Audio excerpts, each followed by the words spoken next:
Good evening, ladies and gentlemen. I'm Father Domenico Vitulli speaking, and I want to talk about Padre Pio in my life.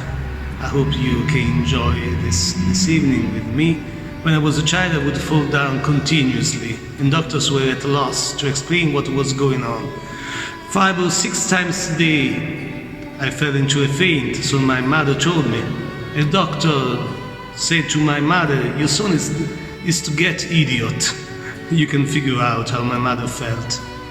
They treated me for epilepsy, even though I was not epileptic. This went on for a while, I don't know, a year or 2 or so. They took me to a hospital in Pisa, near Florence. I am from Foggia, a town in the south of Italy, near the places where Padre Pio lived. My mother was a teacher and my father had his job, so I went to Pisa with my aunt. My mother was desperate and decided to go and pray on the tomb of Padre Pio. It was a short journey, only 30 miles away from Foggia. Padre Pio had died a few years before. She did not ask for a miracle. She asked for the doctors to know what illness I had, to understand. The day after, at dawn, my mother received a phone call. It was my aunt. She was calling from the hospital. The luminaries had come together and had decided to try a new medicine, not approved in Italy yet. My mother accepted, and here I am.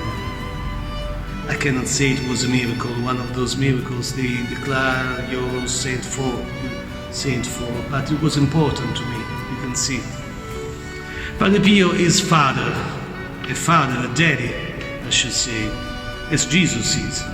He's paying constant attention to each son of his.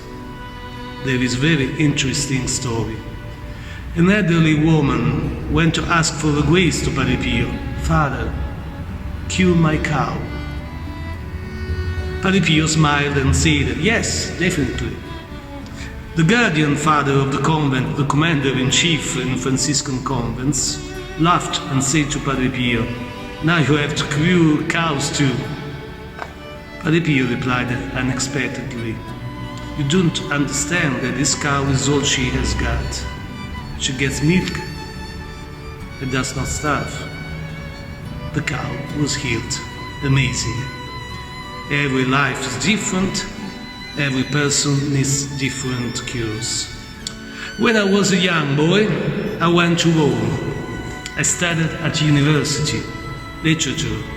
I did not lose my faith, but my life was not in accordance with my faith. I was a good boy, I think indeed, but I fell between 2 stools. I was not good enough for God, and I was not wicked enough for the world. And I felt uneasy. One day I decided. I entered my parish. I had chosen God. But I did not know what to do. I ran into an old lady who asked me if I wanted to say the rosary, to pray with her and other people.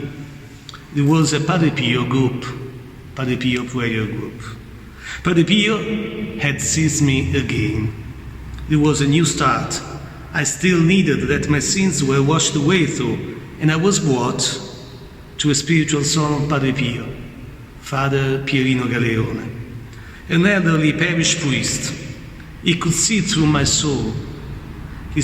He told me every single sin I had committed in my life. At last, I was a blank slate. A month later, I was invited to a spiritual retreat at San Giovanni Rotondo, a little town where Padre Pio lived for 50 years, I think. Padre Pio talked about vocation, and I felt called by God. I didn't have the slightest intention of being a priest. I had a job, friends, girls, but a phrase was fixed in my mind and would not leave me alone. Unless a wheat grain falls on the ground and dies, it remains only a single grain. But if it dies, it yields a rich harvest. The Gospel according to John. and I accepted to die. That's how my new life began. Thank you.